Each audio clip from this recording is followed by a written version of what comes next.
ஒரு நிமிஷம், அதுதான் நான் சொல்ல வரேன். மக்களை எப்படி சந்திக்க போறாருன்னு பாருங்கன்னு தான் நான் சொல்ல வரேன். ஒரு நிமிஷம்,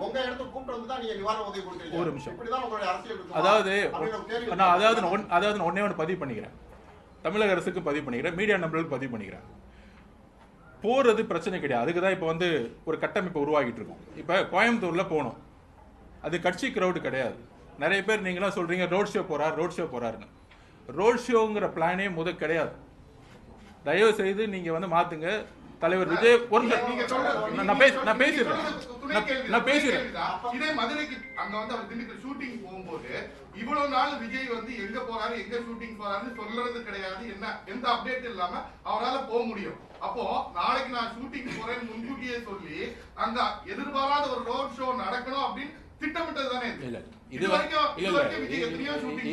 வந்து பார்க்கணும்னு ஏங்கின ரசிகர்கள் பார்க்க முடியல. இப்போ நான் இறுதி கட்ட படப்பிடிப்புக்கு நான் போறேன் அவர் சொல்லிட்டே போறது வந்து அது சொல்லப்படாத ஒரு ரோட் ஷோ தானே.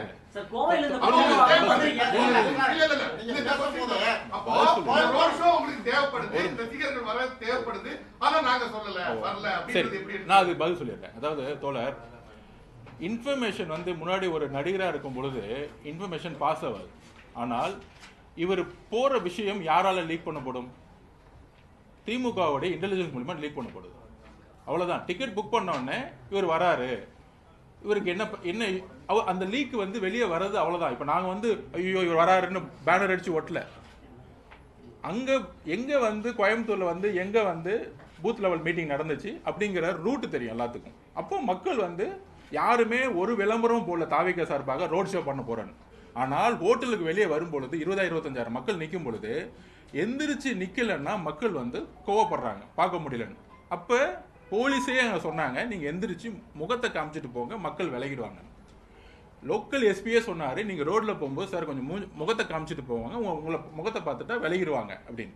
ஸோ அப்ப அந்தந்த காவல்துறை அதிகாரிகளே என்ன செய்யணும்னு தவிக்கிறாங்க. ஏன்னா மக்களுடைய கூட்டம் வந்து இயற்கையா குடும்பமா வருது. நீங்க குடும்பங்களோட கட்சியை விட்டுருங்க.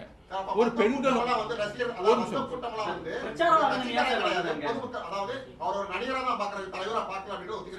சார் நான் திருப்பி சொல்ல வரேன். கட்சி ஒரு நிமிஷம்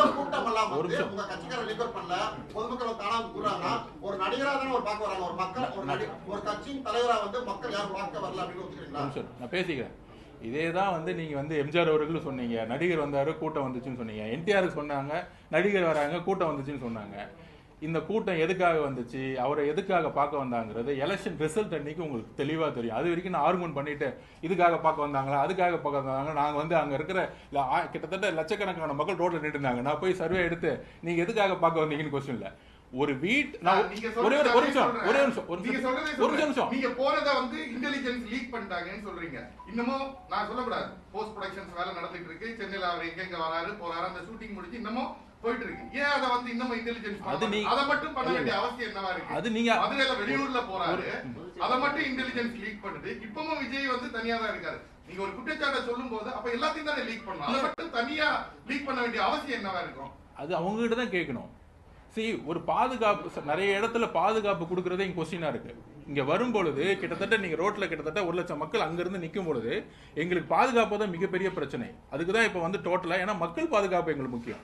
அதான் லாஸ்ட் டைம் மீட்டிங்லேயே சொன்னேன் நான் ஏர்போர்ட்ல. இந்த ஈவெண்ட்டுக்கு அப்புறம் தான் தெரிஞ்சு ஒரு பெண்கள் தன்னுடைய குழந்தைங்களை கூட்டிட்டு வந்து நிக்கிறது வந்து கிரௌட் வந்து மொபிலைஸ் பண்ணவே முடியாது. நீங்க அதை நல்லா நீங்க எங்க வேணா வீடியோ எடுத்துக்கோங்க. It's not a crowd, is mobilise crowd.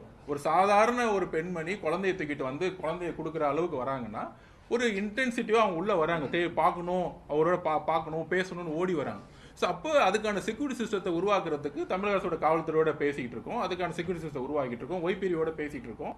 So இதுதான் ரீசனை தவிர அவருடைய மக்கள் சந்திப்பு ஒரு இது வரைக்கும் எப்படி இருக்குங்கிறத நீங்க கூடிய விரைவில் பார்ப்பீங்க. அது உண்மையாக இருக்கும், நேர்மையாக இருக்கும். ஒரு அது ஆல்ரெடி மக்களோட செஞ்சுட்டு தான் இருக்கிறாரு. நீங்க